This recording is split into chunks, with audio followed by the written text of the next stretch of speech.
En Metanoia TV presentamos Fundamentos con Paulo da Silva. Hola, hoy hablaremos sobre una doctrina llamada reconciliación. Y este es un tema central en la Biblia. Desde Génesis capítulo 3 en adelante, vemos a Dios trabajando para remover la barrera creada por el hombre a causa de su pecado. Por ejemplo, en Levíticos capítulo 9, versículo 7, nosotros vemos al sumo sacerdote Aarón haciendo sacrificio de sangre para poder hacer la reconciliación del pueblo de Israel, de acuerdo con el ritual de la antigua alianza. También vemos en el libro del profeta Oseas, capítulo 2, versículos 19 y 20, y también capítulo 3, versículo 1 al 3, que vale la pena leer ese texto, que dice lo siguiente: y te desposaré conmigo para siempre. Estas son palabras de Dios sobre Israel. Te desposaré conmigo en justicia, juicio, benignidad y misericordia. Y te desposaré conmigo en fidelidad y conocerás a Jehová. En el capítulo 3, del versículo 1 al 3, sigue el mismo tema. Me dijo otra vez Jehová: ve, ama a una mujer amada de su compañero, aunque adúltera, como el amor de Jehová para con los hijos de Israel, los cuales miran a dioses ajenos y aman tortas de pasas. La compré entonces para mí por 15 siclos de plata y un homer y medio de cebada. Y le dije: tú serás mía durante muchos días. No fornicarás, ni tomarás otro varón. Lo mismo haré yo contigo. Es interesante que en estas palabras de Dios por medio del profeta Oseas, el profeta ve a Dios manifestando su gracia y su misericordia hacia un pecaminoso Israel, como un marido buscando una esposa rebelde y adúltera para ofrecerle una nueva relación marital. También en el Evangelio de Lucas, capítulo 15, del versículo 11 al 32, nosotros tenemos un tremendo ejemplo de lo que es reconciliación en la parábola del hijo pródigo, que vuelve a casa de su padre arrepentido y es recibido nuevamente por su padre. Por ejemplo, vamos a leer este texto tan importante, tan maravilloso, que dice lo siguiente en el versículo 21, 22, 23 y el 24. Dice: y el hijo le dijo: Padre, he pecado contra el cielo y contra ti, y ya no soy digno de ser llamado tu hijo. Vemos aquí el arrepentimiento del hijo pródigo. Interesante, vamos a saltar el versículo 24, que dice lo siguiente: porque mi hijo muerto era y ha revivido, se había perdido y es hallado. Y comenzaron a regocijarse. Este hijo estaba muerto y ha revivido, estaba perdido y es hallado. Y el versículos 22 y 23 también nos dicen cosas interesantes con respecto a esta reconciliación.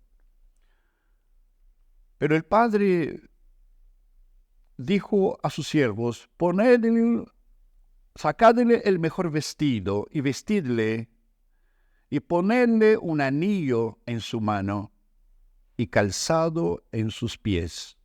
Y traed el becerro gordo y matadlo, y comamos y hagamos fiesta. Es interesante porque de acuerdo a la costumbre de la época, tomar a una persona y ponerle vestimentas especiales, ropas especiales, esto hablaba de dignidad. Y cuando el padre dice, póngale un anillo al dedo, este anillo tiene un significado importante en la época. Aquí era una señal de autoridad. Aquel anillo estaba diciendo que aquel joven ahora era parte de la familia integralmente. Y aquel anillo también le daba un sentido de identidad, en este caso, identidad familiar. Y ponle también calcárselo en los pies.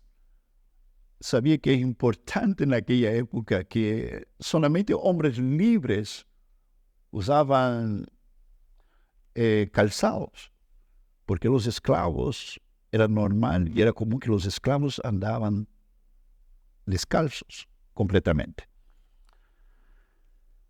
Tenemos en el idioma griego el sustantivo katalaye y también el verbo katalazo, que nosotros traducimos como propiciación. Y esta propiciación habla de un cambio en la relación entre Dios y el hombre basado en la condición, en este caso basado en el cambio en la condición pecaminosa del hombre por medio de la obra redentora de Cristo. Podemos decir que la redención es la base inicial de toda reconciliación, según la doctrina bíblica. Vemos también en el Salmo 49, versículos 7 y 8, lo siguiente: ninguno de ellos podrá en manera alguna redimir al hermano, ni dar a Dios su rescate, porque la redención de su vida es de gran precio y no se logrará jamás.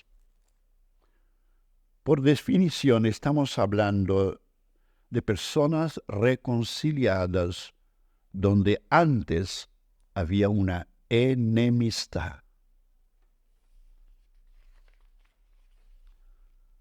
El sustantivo griego katalaye también sugiere en realidad un intercambio de estatus entre enemistad y comunión o relacionamiento. En 2 de Corintios capítulo 5 encontramos otro texto interesante. Versículos 18 y 19 dice lo siguiente: y todo esto proviene de Dios, quien nos reconcilió consigo mismo por Cristo y nos dio el ministerio de la reconciliación.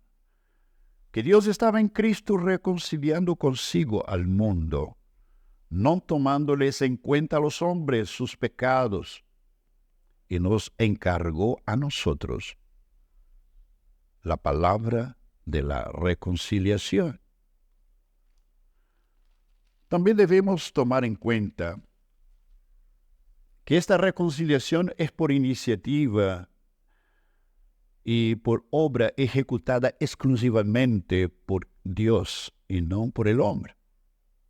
En Romanos también capítulo 5, versículo 10, nos dice claramente: porque si siendo enemigos fuimos reconciliados con Dios por la muerte de su Hijo, mucho más estando reconciliados, seremos salvos por su vida. También debemos considerar que la reconciliación es posible mediante el cambio en la condición del hombre y no en el cambio de Dios. Dios no tiene nada que cambiar. Al final estamos hablando del Dios inmutable. Nunca se dice en las Escrituras que Dios fue reconciliado con el hombre, sino todo al revés. El hombre necesitaba ser reconciliado con Dios. Al final, el enemigo de Dios es el hombre. Dios nunca fue el enemigo del hombre. Es todo lo contrario.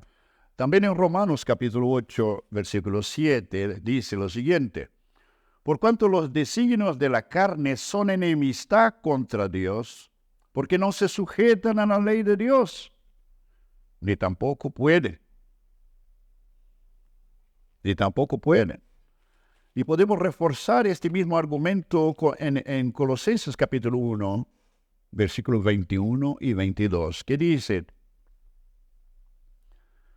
y a vosotros también que erais en otro tiempo extraños y enemigos en vuestra mente, haciendo malas obras, ahora os ha reconciliado en su cuerpo de carne por medio de la muerte, para presentaros santos y sin mancha e irreprensibles delante de él. La enemistad había puesto al hombre bajo la ira inevitable de Dios, del Dios Santo, debido a la pecaminosidad del ser humano. También vemos en Efesios otra base importante para lo que estamos diciendo. Efesios capítulo 2, del versículo 3 al 5, que dice lo siguiente: entre los cuales también todos nosotros vivimos en otro tiempo en los deseos de nuestra carne, haciendo la voluntad de la carne y de los pensamientos, y éramos por naturaleza hijos de ira. Éramos hijos de ira, lo mismo que los demás. Pero Dios, que es rico en misericordia, por su gran amor con que nos amó, aun estando nosotros muertos en pecados, nos dio vida juntamente con Cristo. Por gracia sois salvos. Con esto podemos decir que la reconciliación descansa en la obra redentora y justificadora de Jesucristo en favor del hombre, tomando su lugar en la cruz del Calvario y quitando de en medio aquello que causaba la enemistad, que en este caso era el pecado. Volvamos aquí a Romanos capítulo 5, versículo 8 al 10, porque es muy importante estar fundamentando bíblicamente lo que estamos hablando. Mas Dios muestra su amor para con nosotros en que, siendo aún pecadores, Cristo murió por nosotros. Pues mucho más, estando ya justificados en su sangre, por él seremos salvos de la ira. Porque si siendo enemigos fuimos reconciliados con Dios por la muerte de su Hijo, mucho más, estando reconciliados, seremos salvos por su vida.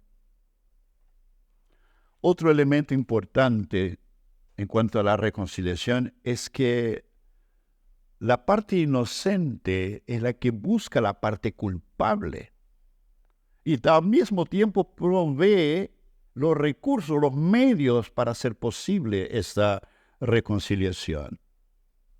Y fue exactamente lo que hizo Dios con nosotros. La parte inocente buscó la parte culpable en esta enemistad. Esto nos recuerda como aplicación las palabras de Jesucristo también en Mateo capítulo 5, versículos 23 y 24, que dice: por tanto, si traes tu ofrenda al altar, y allí te acuerdas de que tu hermano tiene algo contra ti, deja allí tu ofrenda delante del altar y anda, reconcilíate primero con tu hermano. Y entonces ven y presenta tu ofrenda. A través de las palabras de Jesús, vemos demostrado que como hijos del Padre que está en los cielos, nosotros somos llamados a hacer exactamente lo mismo. La parte inocente busca la parte culpable para reconciliar, porque la parte culpable jamás tomará esta iniciativa. También en 1 de Juan, capítulo 1, versículos 5 al 7, tenemos otras palabras importantes que son base importante de lo que estamos hablando. ¿Ya? Valga la redundancia. Este es el mensaje que hemos oído de Él y os anunciamos. Dios es luz y no hay ningunas tinieblas en Él. Si decimos que tenemos comunión con Él y andamos en tinieblas, mentimos y no practicamos la verdad. Pero si andamos en luz como Él está en luz, tenemos comunión unos con otros. Y la sangre de Jesucristo, su Hijo, nos limpia de todo pecado. Nos dice que el texto que la reconciliación con Dios involucra también, como consecuencia, la comunión con todos nuestros hermanos. No puede haber barrera entre personas después que la barrera con Dios haya sido removida.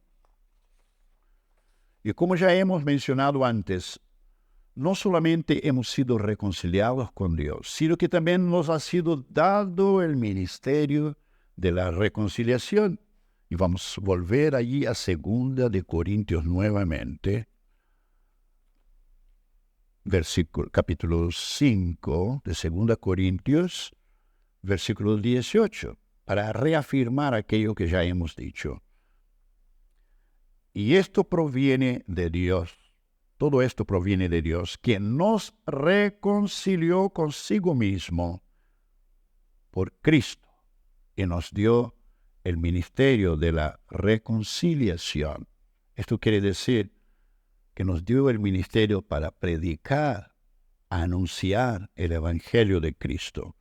No significa esto que nosotros hacemos la reconciliación entre las personas y Dios, sino que simplemente proclamamos que la reconciliación ya fue hecha por Jesucristo.